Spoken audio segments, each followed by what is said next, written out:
Gate 3, 8, 6, closing now at gate number 9. Cartão de embarque, o podcast de todos os destinos. For the aircraft to gate number 31 immediately. Olá a todos, bem-vindos a este cartão de embarque que hoje vai ser banhado pelas boas energias do outro lado do Atlântico. Depois de uma passagem pelo tempo mais inóspito da Islândia, onde entretanto até um vulcão entrou em erupção, hoje rumamos a um país com mais de 200 milhões de habitantes e um clima bem mais quente, o Brasil. Esta viagem fez-me, na verdade, reencontrar alguém que conheci há alguns anos na faculdade. Jornalista e escritor, ele é natural de São Paulo e, no fundo, é um curioso pela vida na Terra. Ele é o Nathan Fernandes e vamos conhecê-lo daqui a pouco. A esta conversa junta-se alguém com muitas paixões. Ele é arquiteto e fotógrafo, mas a verdade é que o gosto por viagens não fica nada atrás. A profissão levou-o ao Brasil e de lá trouxe a bagagem carregada de histórias e também de vontade de descobrir o mundo. Connosco, o Gonçalo Henriques, do projeto Num Postal.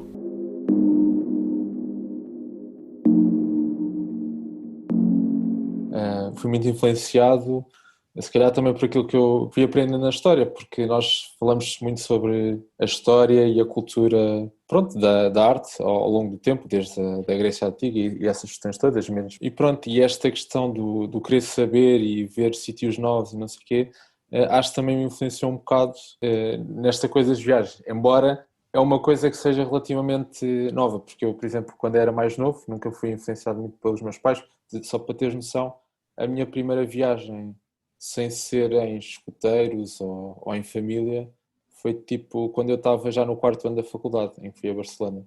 Mas a partir daí até aos dias de hoje tem sido sempre a somar.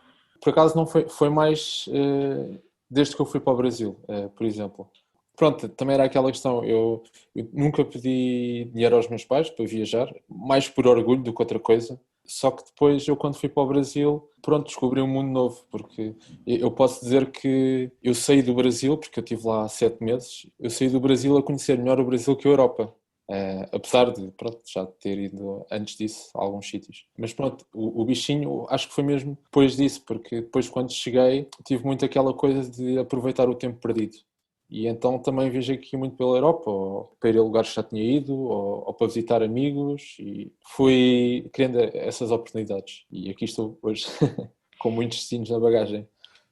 Acredito que tu, enquanto arquiteto e como fotógrafo, há muita coisa que te fascina em viagem, mas há alguma coisa em especial que tu procures ou que tu decidas um destino por algum motivo? Assim, eu acho sinceramente ainda estou a aprender que tipo de viajante é que quero ser. Uma fase em que estava mais virado para cidades ou assim, se calhar agora estou a tentar puxar mais para a natureza. Pronto, e depois lá está, eu sou muito de aproveitar as oportunidades. Imagina, se tiver um voo barato para algum sítio, também vou vendo o que é que pode acontecer. E, por exemplo, com esta questão do Covid, também acabei por virar mais para a natureza também por causa disso, para tentar evitar centros urbanos. Mas pronto, mas basicamente vou tentando aproveitar as oportunidades que vão aparecendo. Falaste aí que passaste 7 meses no Brasil, como é que surgiu essa oportunidade? Foi um estágio, certo? Exato, então eu na altura estava a trabalhar no Restelo, num ateliê de arquitetura, no meu primeiro trabalho, só que tinha a necessidade de voar mais alto, digamos assim. E na altura trabalhávamos com vários colegas que ou que já tinham trabalhado noutros sítios ou que tinham amigos a trabalhar noutros sítios e íamos partilhando histórias. E eu fiquei ali com o bichinho logo e então inscrevi-me num programa de estágios, que é o Inove Contacto. Atravessei todo o processo de recrutamento até chegar ao último dia, que foi no campus, que nos disseram que eu ia para o Brasil. E foi assim, depois fui para São Paulo, estive lá 6 meses a estagiar. Pronto, durante os 6 meses, muitas escapadinhas de fim de semana para aproveitar o máximo da cultura brasileira. E depois ainda fiz uma viagem sozinho, de quase um mês, pelo Nordeste brasileiro, que isso sim foi uma grande aventura. Primeiro que tudo, isto está aqui já muita conversa para nós pegarmos. Sim, sim, sim. Qual é que é assim a primeira impressão, aquilo que tu trazes, ou a primeira coisa que te vem à cabeça destes 7 meses no Brasil? Ui, não sei, é muito difícil responder a isso, porque, só para as pessoas terem noção, Portugal cabe em qualquer um dos estados brasileiros. O Brasil é quase como um continente europeu, em todos os sentidos, porque é muito grande, por causa da diversidade de culturas, conseguimos ter regiões em que tens uma influência muito alemã ou italiana, ou mesmo dos açorianos, depois pronto, a portuguesa é óbvia também, que vês em muitos sítios, se calhar até mais no interior com a arquitetura colonial. Mas é muito difícil porque as pessoas pensam que o Brasil é praia, festas, caipirinhas, mas não é só. Eu andei em muitas zonas montanhosas, tipo, para as pessoas terem noção, há neve no Brasil, por exemplo, faz muito, muito frio. Nós tínhamos uma amiga nossa que é em Curitiba, que é um dos sítios mais frios do Brasil. Ela, pronto, nós chegámos lá em fevereiro, que é verão, e ela usou roupa de verão durante uma semana e depois teve que comprar lá roupa porque era mesmo muito, muito frio. Portanto, é isso, muito, muito difícil, porque cada região depois tem uma identidade muito própria e que é visível mesmo aos olhos, porque, por exemplo, os táxis ou os carros da polícia ou mesmo a farda deles e alguns sinais de trânsito variam de região para região, é engraçado isso. Pronto, e depois também temos a música que se calhar no Nordeste está mais virado para o forró, ali em São Paulo o pessoal gosta muito mais do sertanejo, assim, depende muito. E no Rio de Janeiro eu se calhar identifico muito como samba, posso estar enganado, mas a mim é o que me faz lembrar. Depende muito, muito de região para região, que são enormes. E sentiste, eu acho, gosto imenso de te ouvir, porque de facto bate muito certo com aquilo que também li alguns no teu blog, que tu dizias que é um país muito diverso, não é? Que tem Uhum. uma diversidade de tudo, mas ao Sim. mesmo tempo nós temos muito em Portugal a ideia quase chavão, não é? Que é o país irmão. Sentiste isto quando lá estiveste de alguma forma? Uh, sim e não. Uh, sim, porque pronto, por causa de toda a influência histórica que nós tivemos, mas por outro lado há muito ainda alguma rivalidade com o Brasil. Por exemplo, eu chegava ao pé de algum brasileiro ou assim, quando nós começámos a ter conversa, e havia sempre aquela história de foram vocês que nos roubaram o ouro. Há muito essa rivalidade ainda. Mas sim, mas o facto de também termos uma língua igual, que às vezes não é tão igual assim, também facilita muito esta relação. Como é que foi, agora, antes de passarmos às tuas viagens e aos teus sítios Uhum. favoritos, tu estiveste foi em São Paulo, certo? Estive em São Paulo, sim. Como é que foi viver em São Paulo? Viver em São Paulo foi uma das melhores coisas que me aconteceu na minha vida, por acaso. Pá, e foi uma experiência muito fixe, porque primeiro para mim foi assim a primeira vez que eu saí de casa e nunca tinha passado tanto tempo fora e fui logo para outro continente.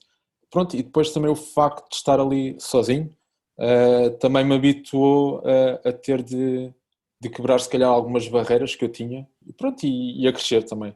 Pá, e foi mesmo muito, muito fixe. Eu às vezes nem tenho palavras para descrever também, por isso também foi um bocado por isso que eu criei o blog, que é para ir escrevendo as minhas coisas, nunca me esquecendo das aventuras que lá passei.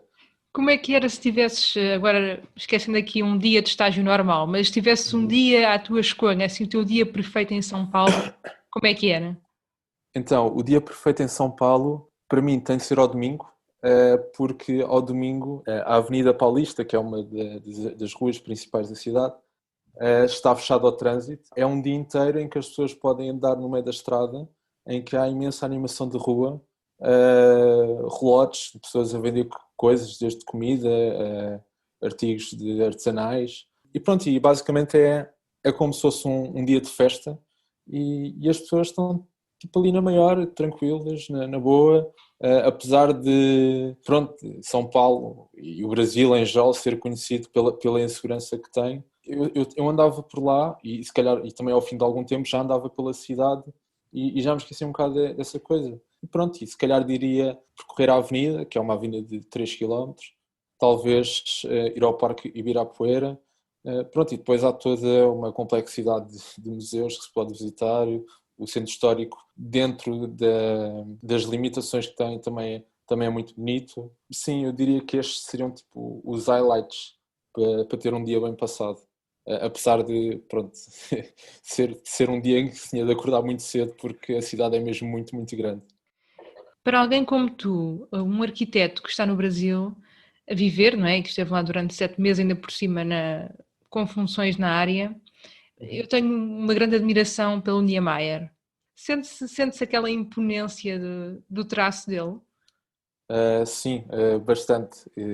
Eu lembro, por exemplo, quando estava no Brasil, até criei um hashtag que era qualquer coisa como Caçando o Niemeyer, porque sempre pronto, que eu tentava pesquisar sobre um sítio, era logo das primeiras coisas que eu queria ver. E se calhar em algumas cidades não se sente tanto, porque há mesmo muita coisa ao mesmo tempo e coisas muito, muito diferentes que torna difícil qualquer tipo de obra destacar-se no meio daquele universo de pedra. Mas, por exemplo, quando eu estive em Brasília, aí sim é tudo bastante, como é que eu ia dizer? Diria até sublime, porque está tudo muito bem encaixado, umas coisas em cima das outras. Pronto, e de facto, muita gente pensa que foi o Niemeyer que organizou a cidade de Brasília, mas não foi o Lúcio Costa. Ele basicamente só fez os edifícios administrativos. Sim, e sente-se aí bem o traço dele e é qualquer coisa de... Para mim, então, que sou arquiteto, é qualquer coisa mesmo de extraordinário. É também deste Brasil que hoje vamos falar, um Brasil de cultura que tem em Oscar Niemeyer uma das suas figuras incontornáveis. Mas de Brasília chegam-nos imagens do edifício do Congresso Nacional ou da Catedral Metropolitana, só para nomear dois, e é impressionante. No entanto, viver em São Paulo foi das melhores coisas da vida do Gonçalo, que recomenda um passeio de domingo pela Avenida Paulista e uma visita ao Parque Ibirapuera. Mas já vamos saber mais sobre a sua viagem e aquela história de haver frio no Brasil que ainda não me convenceu. Para já vamos ficar a conhecer melhor o Natan, que vive em Ubatuba, no litoral norte do estado de São Paulo e que parece ter umas paisagens bem paradisíacas. Olha, eu sou um curioso que está aí na Terra procurando descobrir coisas. Então, eu acho que eu sou jornalista há mais de 10 anos. É a profissão que eu me encontrei assim, porque eu acho que concilia essa minha curiosidade de descobrir as coisas. E eu também sou escritor. Eu gosto de escrever ficção, eu gosto de pensar não tanto preso à realidade material, né? E eu acho que a ficção é um campo que a gente pode explorar isso. Então, sou um jornalista brasileiro metido a escritor de 32 anos, que estou aqui para aprender e conversar e criar conexões. E como é que é a tua relação com o mundo? Daquilo que eu sei, tu estiveste em Portugal durante uns tempos, gostas de viajar, bem, pelo que tu acabaste de apresentar, gostas de conhecer estes novos mundos, estas novas pessoas, de que forma? Gosto. Eu vivi sempre, a minha vida inteira eu vivi aqui no Brasil, né? Tirando esse período que eu morei por quase um ano em Portugal. Eu acredito que a mudança, né? O movimento é uma constante assim da vida, né? Então eu estou sempre buscando me movimentar.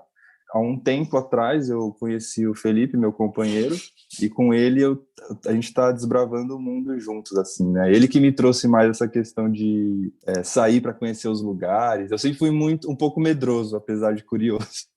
Eu acho que ele me traz essa coragem, assim. Sempre procuro viajar. Na verdade, antes da pandemia, a nossa ideia era até ir para a Índia, fazer uma viagem pelo Sudeste Asiático, né?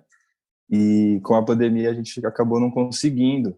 Mas a gente saiu de São Paulo, que é onde a gente morava, no centro de São Paulo, e agora a gente está vivendo em Ubatuba, que também já é uma mudança muito grande, apesar de ser muito próximo, né? Ubatuba é o litoral norte aqui do estado de São Paulo. Mas eu estou sempre em constante movimento, assim. Eu gosto muito de viajar, gosto de conhecer pessoas, gosto de estar sempre me colocando em situações novas, assim. Completamente. Olha, e fala mais sobre esta tua mudança. Falaste nesta parte do litoral, não é? Mas que ainda assim é junto a São Paulo. Como é que é esta zona especificamente, onde estás agora? Então, Ubatuba é um paraíso maravilhoso que não é muito falado assim, né? Fica na parte da região norte de São Paulo, bem próximo da capital. E as pessoas aqui no Brasil a gente acaba tendo muito mais contato com o que a gente chama dos paraísos aqui, né? Estão muito mais lá na região do Nordeste, lá pela Bahia, no Ceará, no Recife. E aí a gente acaba esquecendo que aqui para baixo, na parte mais sudeste, também tem os paraísos, né? E o Felipe, meu companheiro, ele nasceu e cresceu aqui próximo da região. Então, vir para cá também para ele foi uma espécie de retorno às origens, assim, né? E ele tem um Instagram de viagens que chama Go Abílio, Go Abílio, que é o nome dele, né? Felipe Abílio, que eu recomendo muito para quem quiser conhecer esse paraíso, porque aqui em Ubatuba existem 102 praias catalogadas, e são lugares incríveis que recentemente a gente foi para Tailândia e a gente compara muito assim, porque às vezes a gente pega um avião, viaja 30 e tantas horas para chegar na Tailândia, num paraíso, e aqui em Ubatuba é muito parecido, assim, a vegetação, a cor da água, só que está muito mais próximo, né? Estes são assim, qual é que é o teu sítio preferido no Brasil? Algum sítio, alguma pérola que tu achas para ti, se tu pudesses fugir às vezes por uns dias, que gostes mesmo de estar? Olha, atualmente eu estou muito encantado por Ubatuba. É uma cidade muito pequena, mas é uma cidade muito encantadora, assim. E que a gente está morando aqui há uns 7 meses e a gente ainda não conheceu todos os lugares. Mas tem alguns pontos no Brasil que eu acho incríveis também. Por exemplo, Boipeba, que é uma cidade na Bahia, é uma ilha na Bahia que eu me encantei, assim. É um lugar que é bem tropical também, só que diferente de Ubatuba, por exemplo, as águas lá são muito quentes. A água é bem quentinha. As águas da Bahia, né, geralmente são mais quentes. Então, você deita na praia como se você estivesse numa banheira, assim, rodeado por uma natureza incrível. Então, é um lugar muito mágico que eu gosto bastante. E tem outro ponto também que eu sou encantado, que é São Tomé das Letras. Fica na região de Minas Gerais, no sul de Minas Gerais, que é próximo de São Paulo, razoavelmente assim. Acho que da capital de São Paulo para lá, umas 6, 7 horas, se eu não me engano. Mas é um lugar muito gostoso. O pessoal mais ligado à espiritualidade, à consciência, né? Eles falam que é um ponto de poder, né? Falam até que é a cidade dos ETs, dos gnomos, porque lá tem muito hippie, tem muita gente produzindo arte, tem muita gente ligada nessas questões mais indígenas também, né? Alguns anos atrás eu comecei a pesquisar plantas psicodélicas e aqui no Brasil um ponto muito forte é a questão da ayahuasca, né? Que é esse chá feito com plantas da Amazônia, e lá tem muita gente que é atraída por essas questões também, né? Então, é um lugar mágico, assim. Eu acho lindo, tem cachoeiras, é um lugar mais de cachoeiras, né? Mas também com bastante música, com bastante gente ligada à espiritualidade, meditação e tal, que eu sou encantado particularmente. Então, São Tomé das Letras é um lugar que eu acho incrível também. Eu acho que está a ser ótimo, até porque a nossa conversa também permite desmistificar um bocadinho uma ideia que eu acho que ainda há muita gente que tem, ou pelo menos em Portugal ainda há muita gente que tem, que é Brasil é Uhum. praia, mas Brasil é muito mais do que Muito praia. mais. Eu acho que a região do Nordeste é uma região mais que conseguiu fechar essa ideia de turismo, né? Porque é isso, o lugar é paradisíaco, é incrível e vale muito a pena ser visitado. Eu mesmo não conheço todos os lugares, eu conheço algumas regiões, mas tem outras regiões que não são que são também turísticas, mas acho que não tem essa projeção como a região do Nordeste. Então, se você vai para a região sul do Brasil, por exemplo, que já tem mais colonização europeia, né? Tem muita colonização italiana, colonização alemã, é uma região mais dos pampas que eles falam, né? Tem produção de vinho, é uma região mais serrana, então é um lugar que você vai mais para curtir um frio, por exemplo, né? Curtir talvez um programa mais a dois, sei lá. Tem a região central do Brasil também, que é a região do Cerrado, que é onde tem essa parte do Jalapão, por exemplo. O Jalapão é um lugar de uma natureza, acho que você não encontra em lugar nenhum do mundo, assim. Tem muita nascente de rio, então você encontra águas doces, assim, maravilhosas.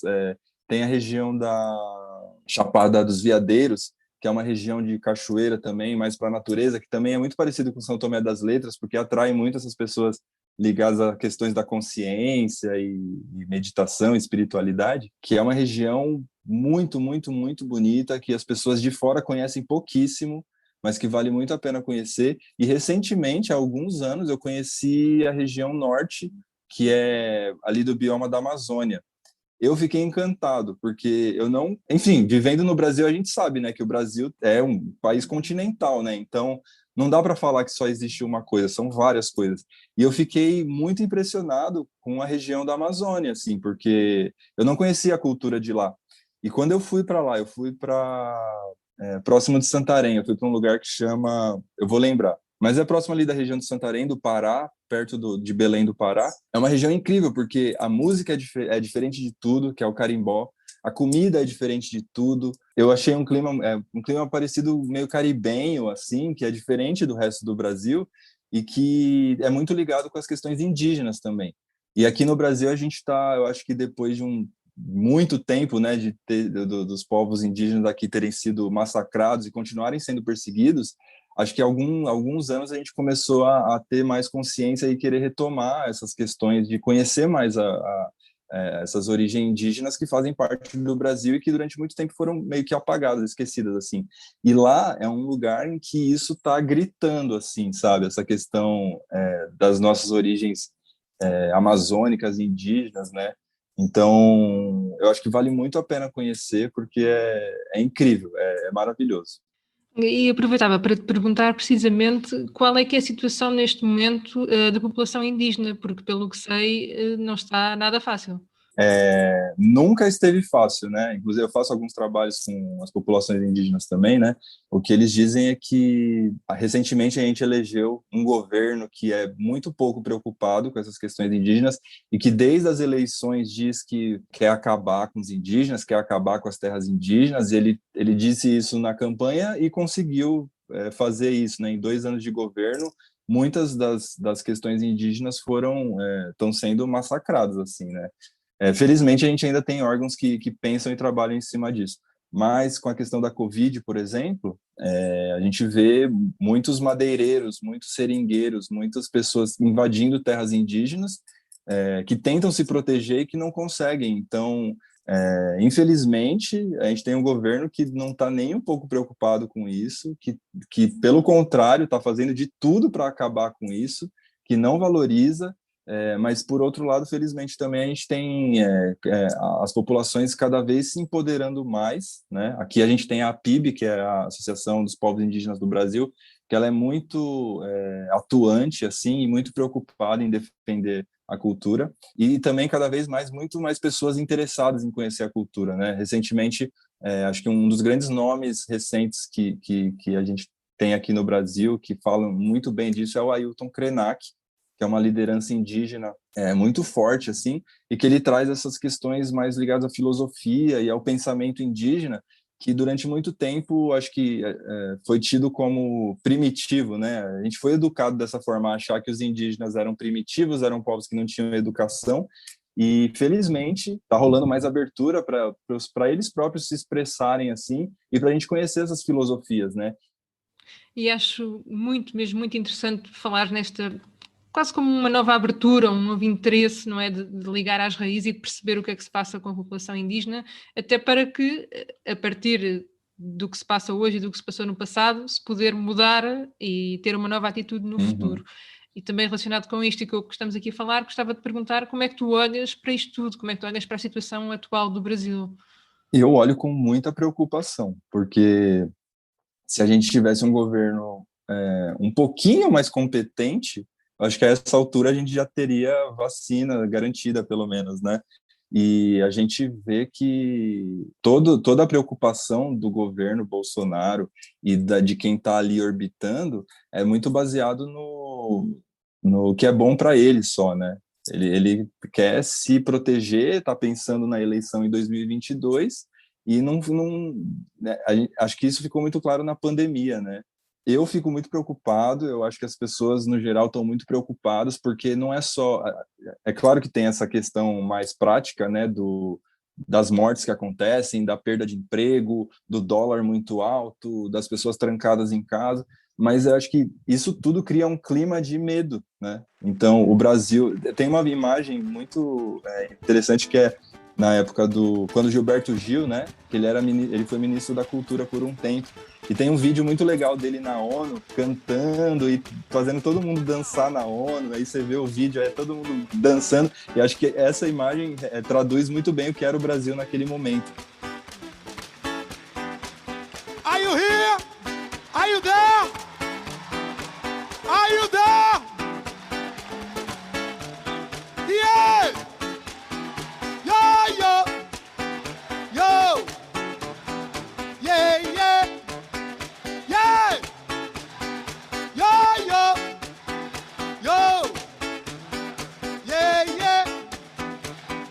aí se a gente olha hoje o que é o Brasil, é medo. Não tem mais nada daquilo, sabe? Mas eu acho que resistência também faz parte do povo brasileiro, né? Desde sempre. Então, acho que apesar do medo, apesar da insegurança, as pessoas também têm muita esperança de que isso vai passar, assim. Então, tá todo mundo meio que na esperança, trabalhando para isso passar e esperando que a alegria volte, né? Não temos dúvidas de que vai voltar, até porque é isso mesmo, o Brasil é um povo de resistência. Há conversas que são mesmo como cerejas, mas não nos esquecemos das nossas dicas. É que se Ubatuba tem 102 praias catalogadas, a verdade é que seguimos caminho num percurso que passou pela ilha de Boipeba, na Bahia, com as suas águas bem quentes, e ainda a mística de São Tomé das Letras, em Minas Gerais. Já na região central, destaque para o Parque Estadual do Jalapão e o Parque Nacional da Chapada dos Veadeiros. Anotei que no sul do Brasil faz frio e se produzem vinhos, o que para mim são já 2 pontos a favor, e foi também sobre isto que falei com o Gonçalo, percursos alternativos para quem não quer fazer praia. Brasília, porque quando eu fui para o Brasil era assim o primeiro sítio que eu sabia que queria ir e que tinha mesmo de ir lá. Depois, talvez o Rio de Janeiro. O Rio de Janeiro é uma cidade incrível em que, para mim, é a fusão perfeita entre aquilo que é uma metrópole e a natureza e a praia. Pronto, apesar de todas as inseguranças que possam haver. Pronto, e depois há um outro destino que eu também gosto muito de destacar, que é a Foz do Iguaçu, que é uma coisa arrebatadora mesmo. Só quem vai lá é que tem mesmo noção daquilo que está ali a presenciar. É mesmo muito, muito fixe. Eu acho que é importante, nós também, é claro que é impossível num episódio do Cartão de Embarque nós falarmos Sim. sobre a diversidade brutal que se encontra num país como o Brasil. Ainda assim, para alguém que seja, imaginemos, assim um bocadinho o oposto disto, não é? Que vá à procura, sei lá, de mais aventura, de mais montanha, de frio até, ou de neve, como estavas a dizer, no fundo queria que nos desse algumas dicas para percursos alternativos, não é? Eu estive num lugar que fez parte daquela viagem que eu fiz no Nordeste, mas que não era no Nordeste, foi em Minas Gerais, porque eu depois fui para Minas Gerais, e que se chama Inhotim, que é basicamente um museu a céu aberto, que fica 2 horas, 3 mais ou menos, de Belo Horizonte. Perto de Belo Horizonte também tens Ouro Preto, que dizem que é talvez o destino do interior com mais turismo, e foi de lá que saiu o ouro, e é de lá que partem os famosos caminhos do ouro até Paraty.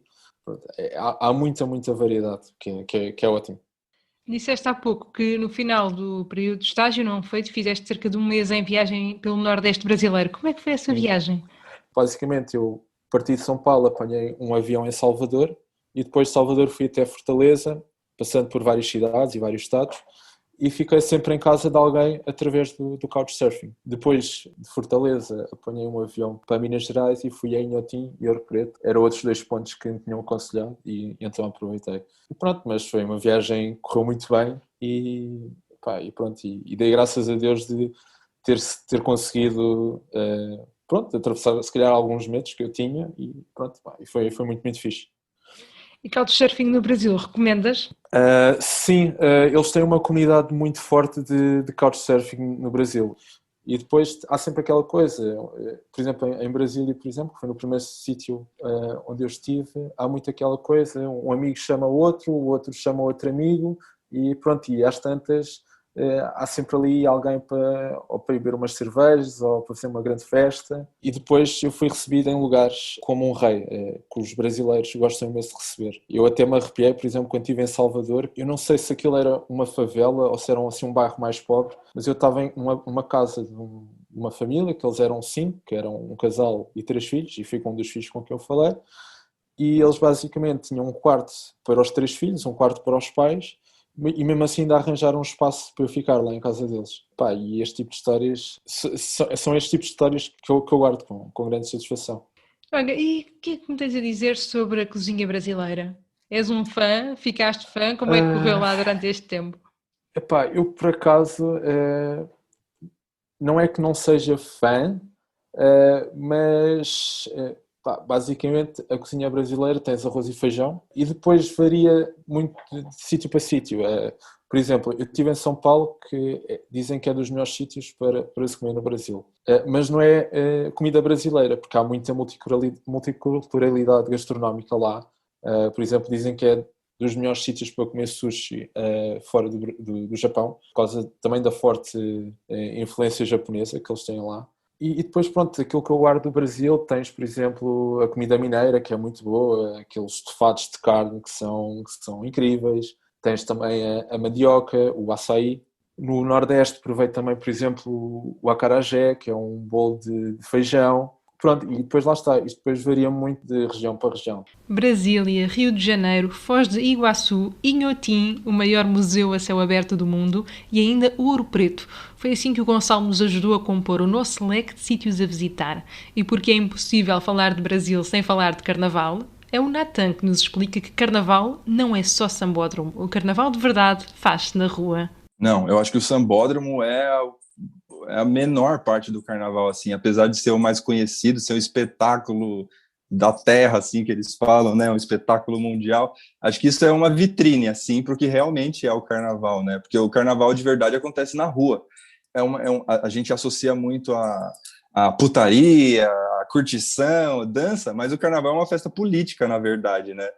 Eu acho que um povo que sofre com tanta desigualdade, que sofre com tanta descaso do governo, quando ele vai para a rua e ele se mistura e ele faz uma festa, ele está mandando um recado muito forte para os comandantes, né, para quem está no governo, de que, olha, a gente está aqui, a gente é forte, a gente resiste e ninguém vai derrubar a gente, não. Então, cada vez mais a gente vê essa capacidade de mostrar esse carnaval político também, que é curtição, mas também é política, né? Eles falam que o fervo também é luta, né? O fervo, que é essa coisa de festejar, também é uma espécie de luta. E eu acho que isso se traduz muito no carnaval. Vale a pena conhecer o carnaval do Sambódromo também, porque realmente é um espetáculo muito bonito, mas eu acho que o carnaval de verdade ele acontece na rua. Porque é isso, acho que no momento em que tudo é mercantilizado, tudo é tornado mercadoria, o carnaval é uma das poucas coisas que ainda se mantém de graça na rua, né? É claro que nem em todos os lugares. Em Salvador, por exemplo, tem muito essa questão de discussão de você pagar para poder entrar no carnaval. Mas, no geral, o carnaval é feito na rua, o carnaval é feito com todo mundo, é só chegar, você vai lá, tá aberto, né? Não é uma coisa fechada. E isso que é muito interessante, eu acho muito, muito legal do carnaval. Inclusive, quem planeja vir para o Brasil e quem puder vir no período de carnaval, eu acho que é um momento maravilhoso, assim, porque é onde você conhece um período ali do Brasil que não se repete em nenhum outro período do ano, assim, né? Já percebemos que a diversidade deste país e do povo brasileiro reflete-se das mais diversas formas. E tinha aqui uma curiosidade, quase assim em jeito de remate final. Se houvesse uma música brasileira que tivesses de escolher, que achasses que, sei lá, fizesse um retrato, que mostrasse, fosse quase uma bandeira do teu país, que música é que te vem assim à cabeça? Nossa! Tem uma música, eu vou falar, é uma música que não é tão tradicional assim, mas eu acho maravilhosa, estar ouvindo esses dias. É um pagode, que aqui no Brasil a gente tem o samba e tem o pagode, né? O samba é uma coisa mais tradicional e o pagode costuma ser mais popular, assim, né? É um pagode que estava na abertura de uma novela recente, que eu acho que chamava...